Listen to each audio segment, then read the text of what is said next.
ఉత్తరాంధ్ర రాజకీయ దిగ్గజం వైసీపీ కీలక నేత బొత్స సత్యనారాయణ ప్రత్యక్ష రాజకీయాల నుండి తప్పుకోనున్నారా అంటే అవుననే సమాధానం వినిపిస్తోంది. గత కొంతకాలంగా ఆయన్ను వెంటాడుతున్న ఆరోగ్య సమస్యలు ఇప్పుడు తీవ్ర రూపం దాల్చడమే దీనికి ప్రధాన కారణం. గతంలో బ్రెయిన్ స్ట్రోక్, ఎన్నికలకు ముందు ఓపెన్ హార్ట్ సర్జరీ వంటి క్లిష్ట పరిస్థితులు అధిగమించిన ఆయన ఇప్పటికీ మళ్లీ బ్రెయిన్ స్ట్రోక్ లక్షణాలతో ఆసుపత్రి పాలు కావాల్సి వచ్చింది. రాజకీయ ఒత్తిళ్లను తట్టుకోవడం ఆయన శరీరానికి సాధ్యం కాదని వైద్యులు హెచ్చరించడంతో బొత్స కుటుంబ సభ్యులు ఆయనను ప్రత్యక్ష రాజకీయాలకు దూరంగా ఉండాలని కోరుతున్నట్టు సమాచారం. కేవలం శారీరక ఆరోగ్యమే కాకుండా రాజకీయంగా ఎదురవుతున్న మానసిక ఒత్తిళ్లు కూడా బొత్సాను ఉక్కిరిబిక్కిరి చేస్తున్నాయి. శాసన మండలిలో ప్రతిపక్ష నేతగా బాధ్యతలు చేపట్టినప్పటి నుండి ఆయనపై జగన్ ఒకవైపు విపరీతమైన ఒత్తిడి పెరుగుతోంది.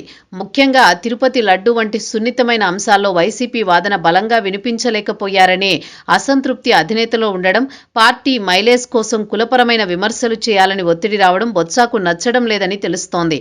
సీనియర్ నేతగా తన ఇమేజ్ను కాపాడుకుంటూనే పార్టీ లైన్ పాటించడం ఆయనకు పెద్ద తలనొప్పిగా మారింది.